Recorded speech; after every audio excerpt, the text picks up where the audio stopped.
खंडवा लोकसभा क्षेत्र में उपचुनाव तैयारियां प्रारंभ होने लगी है।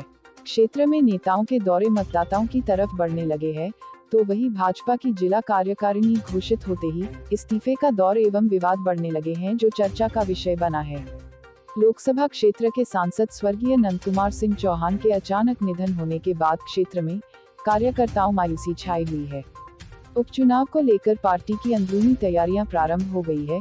क्षेत्र एवं ज्योतिर्लिंग ओंकारेश्वर चारों विधानसभा क्षेत्र के अंतर्गत बड़े बड़े नेताओं के दौरे के मतदाताओं के घरों में आना जाना बढ़ने लगा है। चुनाव में टिकट किसे मिलेगा पार्टी अभी तय नहीं कर पाई। वैसे पूर्व मंत्री अर्चना चिटनिस, नरेंद्र सिंह तोमर, हर्षवर्धन चौहान, कृष्ण मुरारी मोधे, कैलाश विजयवर्गीय के नाम इन दिनों सुर्खियों में हैं। खंडवा जिला अध्यक्ष सेवादास पटेल द्वारा जिले की कार्यकारिणी में सक्रिय एवं निष्क्रिय पदाधिकारियों को पद देकर एक सूत्र में बांधने का प्रयास किया है, किंतु खंडवा जिले की चारों विधानसभा क्षेत्र में कार्यकारिणी को लेकर पार्टी कार्यकर्ताओं में वाद विवाद का दौर चल पड़ा। सोशल मीडिया पर प्रतिक्रियाओं का दौर चर्चाओं का विषय बना हुआ है। पूर्व मंत्री अर्चना चिटनिस से हमारे संवाददाता से चर्चा में मंत्री ने कहा, भाजपा सुविचार धारा वाली पार्टी है। विरोध के संबंध में कुछ नहीं कहूंगी। अगली बार जब मैं आपसे मुलाकात करूंगी तब सब एक मंच से होंगे। दावेदारी के संबंध में आपने कहा, मैंने कोई दावेदारी नहीं की। पार्टी जो तय करती है हम उसके साथ होते हैं। शशांक जोशी ने कहा, मेरे द्वारा सोशल मीडिया पर जो लिखा है, पार्टी में जो मतभेद हैं वह आपस में मिलकर दूर करेंगे। पार्टी में किसी प्रकार बगावत नहीं है।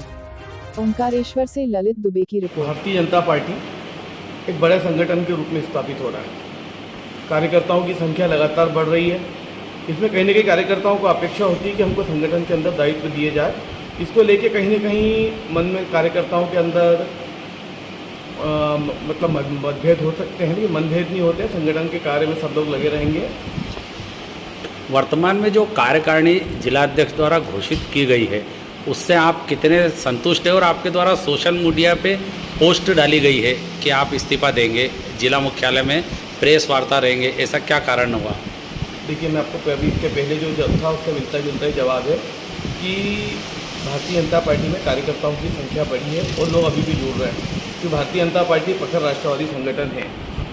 क्योंकि मैंने पोस्ट लिखी थी कि मैं अभी वर्तमान में भारतीय जनता पार्टी के IT सेल का डिप्टी चीफ हूँ और युवा मोर्चा की जो प्रशिक्षण समिति है उसका प्रदेश का सह संयोजक हूँ।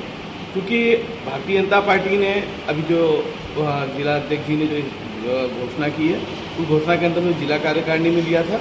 क्योंकि मैंने उनसे निवेदन किया था कि मेरे से भी कोई योग्य व्यक्ति हो जो जिला कार्यकारिणी में काम करना चाहता हो तो उनको ले, ताकि वो काम को और संगठन को मजबूती मिले।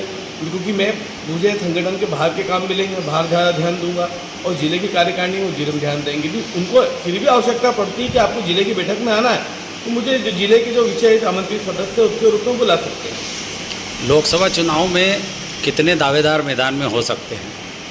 देखो, भारतीय जनता पार्टी का कोई भी कार्यकर्ता हो अपनी दावेदारी प्रस्तुत कर सकता है, लेकिन संगठन का निर्णय सर्वोपरि होता है।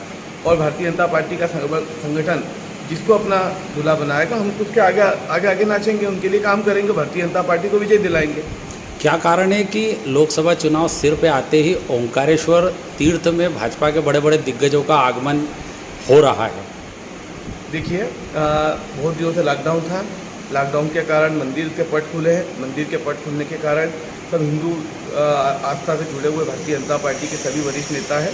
उनकी इच्छा होती है कि उन्हें ओंकारेश्वर के हम दर्शन करें और इस दर्शन के लिए वो आए हैं। तो कोरोना की जो मार पड़ी है, भगवान जिनके परिवारों को जिनने खोया है उनके लिए भी जाते हैं, उनकी आत्मा को शांति मिले, उनके परिवार को ताकत दे। पहले मतदाता ढूंढता था नेता को, अब नेता मानदाता विधानसभा क्षेत्र हो या तीनों अन्य विधानसभा क्षेत्र में नेता मतदाताओं को ढूंढ रहा है। ऐसा नहीं है। भारतीय जनता पार्टी का कार्यकर्ता 5 साल तक चुनाव की तैयारी करता है। वो लगातार कार्यकर्ताओं के संपर्क में रहता है, उनके संवाद स्थापित करता है, उनके सामंजस्य बनाता है। इसके कारण हमको सफलता मिलती है। क्योंकि अभी जो चुनाव है, चुनाव का एक ऐसा वातावरण तैयार है तो निश्चित रूप से सबका मानस इसी ओर दौड़ेगा कि कोई व्यक्ति आया है तो चुनाव को लेकर आया है। जबकि भारतीय जनता पार्टी का अंतिम पंक्ति का कार्यकर्ता हो, सर्वोच्च पद पर बैठा हुआ हो, वो अपने अपने स्तर से लगातार कार्यकर्ताओं के संपर्क करता है और जनता के संपर्क में रहता है। इसी कारण चुनाव जीतते भी हैं। आपसे बात करना अधूरी नहीं। दीदी, लोकसभा चुनाव को लेकर टिकट की दावेदारियां आप भी कर रही हैं, क्या स्थिति है?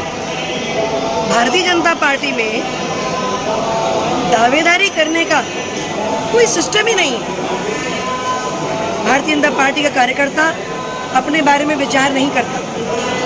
वो पार्टी की व्यवस्था के अंतर्गत, संगठन के कायदे और अनुशासन के अंतर्गत लगातार जनसेवा करने का एक प्लेटफॉर्म भारतीय जनता पार्टी है। और किसका संगठन के हित में, चुनाव की दृष्टि से किस कार्यकर्ता का कहाँ कैसा उपयोग करना है, ये पार्टी स्वयं निर्णय करती है।